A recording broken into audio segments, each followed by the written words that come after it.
What's going on, everyone? Welcome back to the episode of Primetime Sports Podcast, hosted by Joey Miller. So tonight is Game 7 of the NLCS. The Arizona Diamondbacks had a huge win last night in Game 6, 5-1 over the Philadelphia Phillies, forcing a Game 7, which is tonight at 8:05. And it's the first Game 7 in the franchise history of the Philadelphia Phillies. So this is a historic game, and obviously a great one to see. The MLB hasn't had a Game 7 since 2021, and now they had two in both series in the ALCS and the NLCS. Texas had a big win last night over Houston. I'll recap that game very quick, but the majority of this episode is going to be about the Game 7 game and previewing that. So let's start off with that Game 7 win for the Texas Rangers last night over Houston. Texas had their backs against the wall. They were up 2-0 in the series. They lost 3 straight games at home, and they found a way to battle back down 3-2 and had 2 statement wins in Game 6 and Game 7.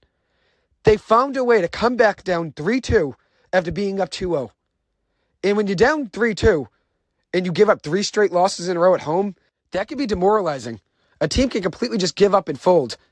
But that wasn't the case for this Texas Rangers team. That wasn't the case.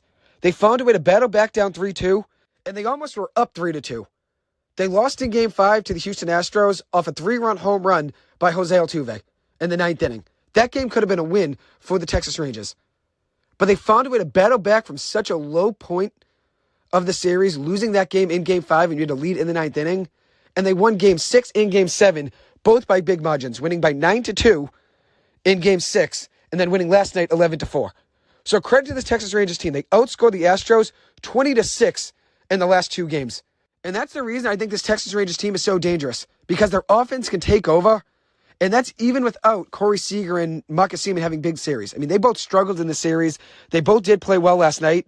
Marcus Semien was 1 for 5. Corey Seager was 3 for 5. Seager had a double and a home run. He had his 5th double of the playoffs and his 3rd home run of the playoffs, which is great to see. He's hitting .333 so far in the playoffs. But in this series, he hit just .258 with an .819 OPS. Marcus Semien hit .207 with a .510 OPS. Their 2 best players hit .258 and .207, and they found a way to beat the Houston Astros in 7 games. So credit to the Texas Rangers. They found a way to battle back in this series with their backs against the wall, down 3-2. After losing Game 5, a game they should have won, they completely imploded in the 9th inning, and they didn't give up. They found a way to battle back. There's something about this Texas Rangers team that I really like. I mean, I was a fan of them all season long. I rooted for them before the season began. I think I had them in the playoffs, being, I believe, the last wildcard team making it in. And then when I did my predictions in July for the MLB right at the All-Star break, I said they'd make the World Series, and I had them losing to the Atlanta Braves in my predictions. But now with the way things stand, I think the Texas Rangers win the World Series. And if you look at their offense, I mean, they're just unstoppable. And credit to another guy I want to mention, Adolis Garcia. In this series, he had 5 home runs, 15 runs batted in, a .357 batting average, and a .1293 OPS and an .893 slugging percentage. His 15 runs batted in is the most ever by a player in a single series in MLB playoff history. The most runs batted in for a player in a single series in MLB history. Credit to Adolis Garcia. He was impossible to get out. 5 home runs, 15 runs batted in, and a .357 batting average. If you look at what he did in the regular season, he had just .245 in the regular season. Just .245 with an .836 OPS. In this series, he had a .1293 OPS and a .357 batting average. That's obviously huge for this team, and credit to him being the MVP of the series in the ALCS. As for the Houston Astros, tough loss for them. I mean, if you look at their lineup, so much talent, but really only a few guys showed up. Jose Altuve hit .313 in the series, and then Yordan Alvarez was great, .481 batting average, 2 home runs, and a .139 OPS. But Kyle Tucker hit just .154. Martin Maldonado, even though he's a great defensive catcher, gives him no advantage at the plate, hit just .125 in the series. Jeremy Pena really struggled, hitting .160. He hit just .263 in the regular season, but hit .160 in the series. Alex Bregman hit just .231 in the series. Did have 3 home runs, though. But they obviously needed more from him, and they needed more from their pitching. Christian Javier only lasted 6 batters in the game yesterday, and 5 of them reached base. A home run to Corey Seager, a walk, a stolen base, a long single, another stolen base, and a couple more singles. He lasted just 6 batters in Game 7. Just 6 batters. And the Rangers had a 3-0 lead after the top of the first inning. Houston did respond with a run in the bottom of the first inning, but it was 3-1 after the first inning. And then Texas was hitting the whole game. I mean, even though Houston did have 12 hits in this one, a lot of those came in garbage time, it felt like. Texas had 15 hits and 11 runs. And Javier had a 4.09 ERA in the playoffs this year. He was 2-1 for a record, but yesterday gave up 3 runs, a walk, a home run, 4 hits, and only recorded 1 out. That was tough for him. He only lasted 23 pitches. Max Scherzer didn't last long either. He went 2 2/3 innings, giving up 4 hits, 2 runs, 2 walks, 2 strikeouts, and a home run, and has a 9.45 ERA in the 2 starts he had in this series. A 9.45 ERA, lasting just 44 pitches. Then Jordan Montgomery came in and was the savior for this team. In the middle innings, they needed a guy to step up, and he went 2 1/3 innings, giving up just 3 hits, no runs, no walks, 1 strikeout, and lowered his ERA in the playoffs to 2.16. Very impressive. Just 32 pitches for him in 2 1/3 innings. He got 7 outs in 32 pitches. He was great. 2.1 innings. He did his job, obviously. And then Aroldis Chapman did come in late in the game in 1 1/3 innings, giving up 2 hits, no runs, no walks, no strikeouts, 21 pitches in that 1.1 innings he went. As for the Astros, though, their bullpen was hit around. J.P. France was left in the game way too long. He recorded 2 outs on 28 pitches, giving up 5 hits, though, 4 runs, 1 walk, and 1 strikeout, raising his ERA in the series to 12. He had a 12 ERA in the 2 games he pitched in this series. As for Max Scherzer, in his last 3 postseason starts, dating back to last season and the 2 starts this season, he's gone just 11.1 innings, 11 1/3 innings, giving up 14 earned runs in that 11.1 innings he's gone. So that's obviously not great. They need him to be better in the World Series. I do believe in this Texas Rangers team. And as I said, credit to Adolis Garcia. He was ridiculous this series, and he was a savior for this team.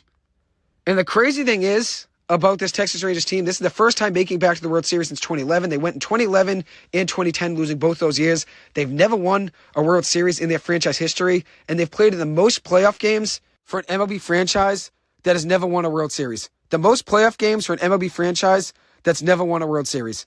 So hopefully that changes this year. And credit to Adolis Garcia. One thing I want to mention, which was something that Jeff Passan pointed out, was that in 2019, on December 21st, the Rangers paid a nominal sum of cash to the St. Louis Cardinals for the rights to a 26-year-old outfielder with just 17 Major League at-bats. And this is a quote from a tweet last night from Jeff Passan. His name was Adolis Garcia. In the ALCS this year, Garcia hit .357 with an .893 slugging percentage and a .1293 OPS. They got him in a very small, under-the-radar trade, and he ends up being the MVP for them in the ALCS. Credit to this Rangers team. They've gone all in. In the offseason, getting Jacob deGrom, also adding Nate Eovaldi, a couple years ago, adding Marcus Semien and Corey Seager, and then also at the trade deadline, going all in, getting Max Scherzer, getting Jordan Montgomery, trading some prospects away, and making a run. Credit to this Rangers team. They've really found a way to go all in. It's completely working out, and I'm proud of them. I always respect teams that go all in, and that's what they've done over the last couple of years, spending $500 million on Corey Seager and Marcus Semien, signing Jacob deGrom to a big contract, and then also getting Nate Eovaldi, a very under-the-radar signing, and also making trades for Max Scherzer and Jordan Montgomery and Aroldis Chapman. They've gone all in, and I'm happy for this team. I really am. As for the Houston Astros, though, one thing that was interesting about this season is that they were so poor at home. At Minute Maid Park, they won only 3 of their last 15 games at home, winning 1 of their last 9 games at home in 3 of their last 15, which is crazy to say. And in this ALCS series, not one team won a home game, which is very interesting. But over the course of the season, the Astros were 40-47 at home and 1-5 in the playoffs at home, which is ridiculous. They were much better on the road. Much better on the road. If you want to know what their numbers were on the road, I'll give them right here. They were 40-47 at home and 56-30 on the road, with a plus 165 run differential and averaged just about 6 runs per game. As for what they did at home, 40-47 record with a negative 35 run differential. And they lost all 4 home games in this series. And if what I read earlier was correct, they're the only team in MLB history to lose 4 home games in a 7-game series, and they've done that twice. They've done that twice. And an interesting note from them after the game last night was that Dusty Baker will be stepping down as a manager of this Astros team, and will no longer be the manager for them next season. After 4 years with the Houston Astros, he had a combined 320 win, 226 loss record, with a .586 win percentage, 2 AL pennants, and a World Series title. Overall in his career in the MLB, he was a manager for 26 years with a .540 win percentage, 2,183 wins, with 1,862 losses, with 3 pennants, and a World Series title coming in 2022 last season. For an Astros team, that was great.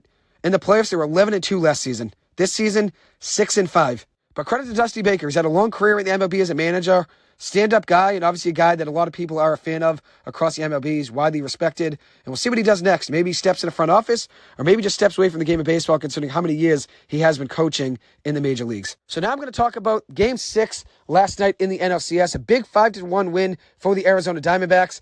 They were up 3-1 right away in the second inning. They scored 3 runs in the top of the second inning. It was great to see them get things going early. They won the game 5-1 with 10 hits. The Phillies only had 6 in this one. Corbin Carroll was 1 for 4. Good to see him get going. It was just like in the Rangers series. The Rangers needed Corey Seager and Marcus Semien to get going. They both did in Game 7. The Diamondbacks needed Corbin Carroll to be better in this one, and he found a way to get a hit in this one. Also scored a run. Ketel Marte was great, as always, in the playoffs. He's hitting .375 in the playoffs with a .1025 OPS. He had 2 hits and 2 runs batted in. And then also another guy that stepped up for them, Geraldo Perdomo, who had 2 hits in this one. He was 2 for 4. And they also had some other guys step up, including Lourdes Gurriel Jr., who was really struggling in this series and in the playoffs. He had a big home run in last night's game. A big home run in the second inning. An inning that they had 2 home runs. Tommy Pham and Lourdes Gurriel Jr. both had home runs in this inning. Both of them being solo home runs. Both to deep left field. And these are 2 guys that were struggling in this series. Pham's hitting just .231 in the playoffs.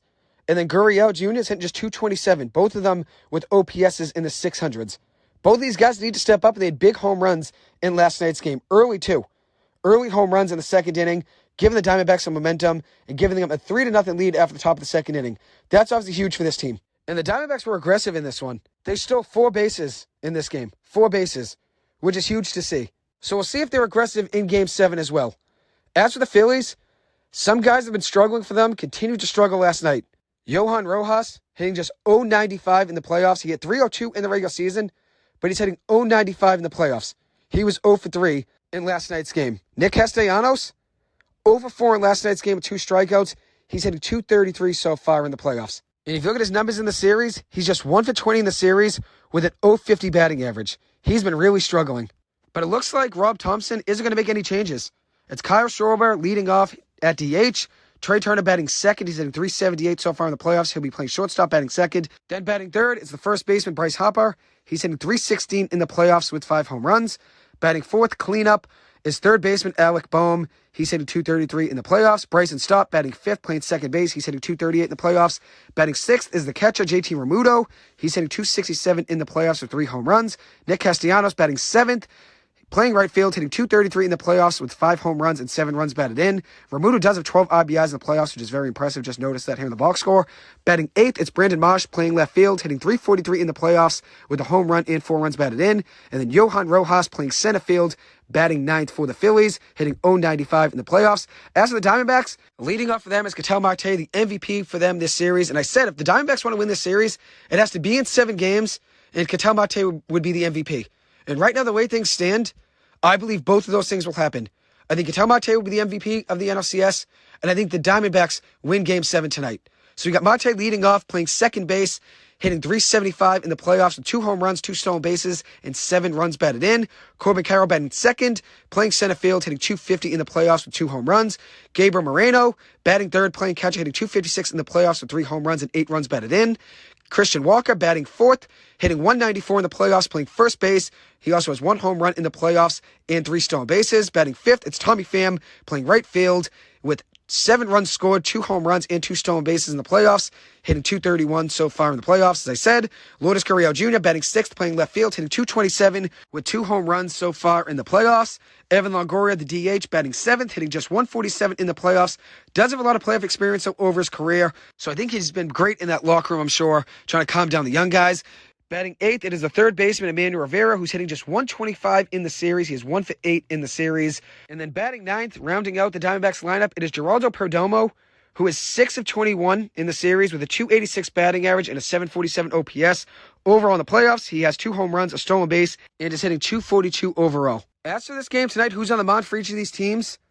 It is Brandon Pfaadt on the mound for the Arizona Diamondbacks, a rookie who has 10 2/3 innings scoreless in his last 2 outings in the playoffs. One of them being in the NLCS versus the Dodgers, and then one of them being against the Phillies in the NLCS. He went in Game 3 against Philadelphia, going 5 2/3 innings, giving up no runs on 2 hits, 9 strikeouts, and no walks, which was very impressive. We'll see what he can do tonight. And then as for Ranger Suarez, he is on the mound for the Phillies. He has a .94 ERA in the playoffs in his career, which is the best ERA in Major League Baseball postseason history. Among pitches with a 5 minimum start total, a .94 ERA. Overall in his career, he's gone 28 2/3 innings in the playoffs, giving up just 16 hits, 3 earned runs, 26 strikeouts, a .94 ERA, and a .84 whip. The Phillies are 7-1 in playoff games that Ranger Suarez has appeared in, which is very impressive. And he has a chance tonight to get them back to the World Series for the second year in a row. As for the Diamondbacks, they've won 3 of the last 4 games, and I feel like all of the momentum is in their favor. When you're down 2-0 in the series, you even it up at 2-2, then you lose Game 5 and you find a way to come back, win Game 6, and force a Game 7 just like the Texas Rangers did. They won Game 6 and forced a Game 7. I feel like all the momentum is in Arizona's favor.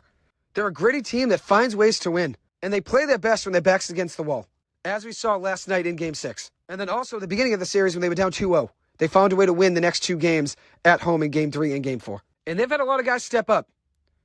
If you look at their hitters, Geraldo Perdomo, Tommy Pham, and Lourdes Gurriel Jr., in Games 1 through 4, they were combined 6 of 41 with a 146 batting average and 3 runs batted in and 18 strikeouts. In Games 5 and 6, those 3 guys were 7 of 16 with a 437 batting average, 2 home runs, 2 runs batted in, no walks, 3 strikeouts, and a stolen base.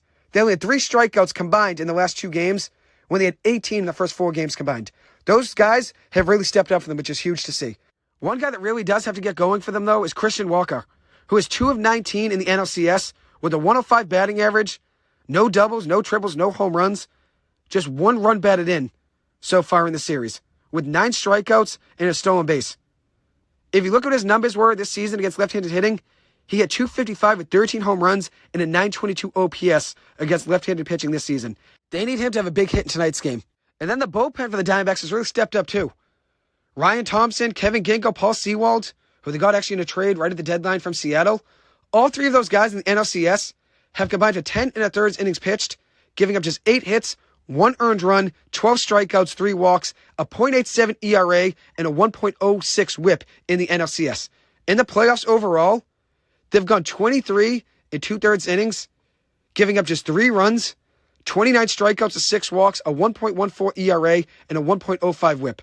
So they've been great in the postseason when it matters most. And credit to Arizona Diamondbacks stats and info on Twitter for those numbers there. They crunched those numbers today. I saw it, and I thought it was really interesting. Their bullpen has really stepped up, and we'll see what happens in tonight's game. Can Brandon Pfaadt go more than 5 or 6 innings?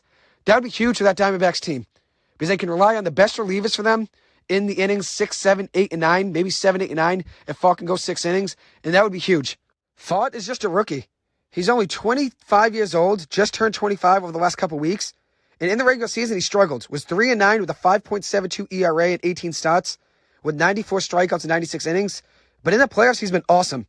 He's been awesome for this Diamondbacks team in the playoffs. A 2.13 ERA in 3 starts, with just 3 earned runs in 12 2/3 innings, with 15 strikeouts to 1 walk. He has been huge for this team. Has a .95 whip so far in the playoffs in 3 starts. And then on the other side, you have Ranger Suarez, who had a 4-6 record in the regular season and 22 starts with a 4.18 ERA and a 1.42 whip.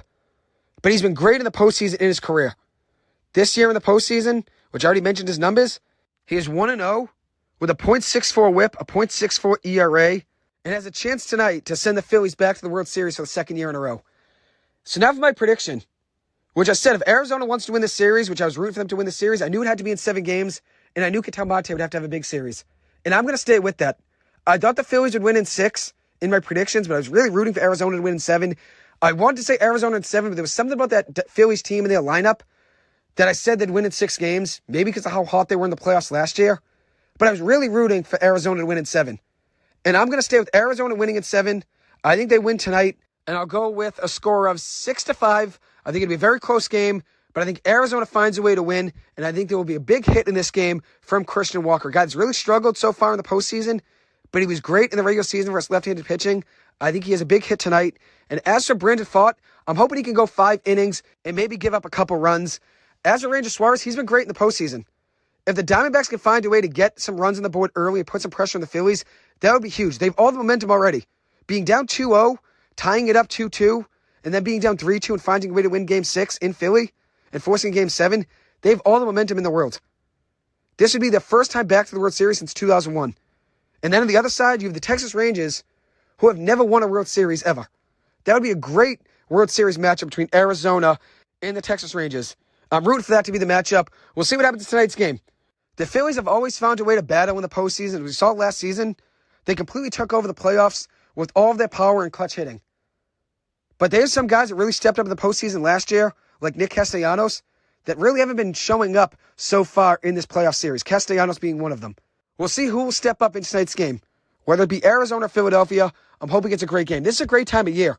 It's really the sports equinox, the October sports equinox. You have the NBA starting tonight, which I'm excited for that. The Clippers play tomorrow night. I'll probably give my NBA predictions tomorrow. Don't really have much time to really record it now before the Phillies game starts. But I think a lot of people probably already know I'm going to have the Clippers probably winning the NBA Finals and that. At least that's what one of my picks will be. I'll probably give a couple NBA Finals predictions like I did for the NFL and like I did for the NHL. I'll probably give a couple predictions, one based on my heart and what I want to happen, and then one that I think, if I had to pick one, another one that I think would happen, I'll do that as well. And even though I know a couple games start tonight, you have the Lakers and the Nuggets going at it, then we have the Suns and the Warriors going at it, I think the NBA MVP this year will be Donovan Mitchell. So I'm not going to change any of my predictions for win-loss records or any of that based on what happens tonight. I wanted to record that today, just didn't really get any time, so I'll do that tomorrow. I'll give a breakdown of my awards winners and then win-loss record for every team and then break down my playoff bracket and preview that from where things stand now before the season begins. But I'm excited for this time of season. This is really the best time of year for sports. You have college football in the middle of the season, really heating up. The NFL's about midway through the season. You have the start of the NBA season tonight. The NHL's been underway now for a couple weeks. And you also have the MLB playoffs. And I'm a big fan of the fall. My birthday's in the fall, so I've always loved the fall growing up. And I also love football, so it's a perfect time of year. And then also you add in all the other sports and everything going on. You have college hockey going on right now. College basketball will be starting pretty soon in the next couple weeks. I'm excited for this time of year in sports always. And then also the weather I love too. You have 60 degrees. You can go outside with a light jacket on, a sweatshirt and sweatpants, and be comfortable, which I've always loved growing up. And then also Halloween. I've always loved Halloween. Great time of year. So I'll probably talk about Halloween at some point in one of these episodes and give you a breakdown of my favorite Halloween candies like I did last year on my BC Sports Radio show. But I'll probably keep that in another episode. As for my predictions for tonight's games in the NBA, I got the Nuggets over the Lakers in a close game. I think the Nuggets will win by a couple points, let's say 3 or 4 points. I think Jamal Murray will have a big game, let's say 30 points from him. And then in the other game, we have the Warriors going up against the Phoenix Suns. I think the Warriors win that game, I'll say by a score of 5 points. I think it'll be a close game. Obviously, a lot of talent on the Lakers, a lot of talent on the Nuggets, a lot of talent on the Suns, and then obviously a lot of talent on the Warriors. So 2 great games to start the NBA season. I like the Warriors to win tonight, and I like the Nuggets to win as well. Anyways, I will conclude this episode. Thank you guys so much for taking the time to listen to this. As always, I appreciate it. I hope you guys have a good one, and I'll see you guys in the next episode. Thank you.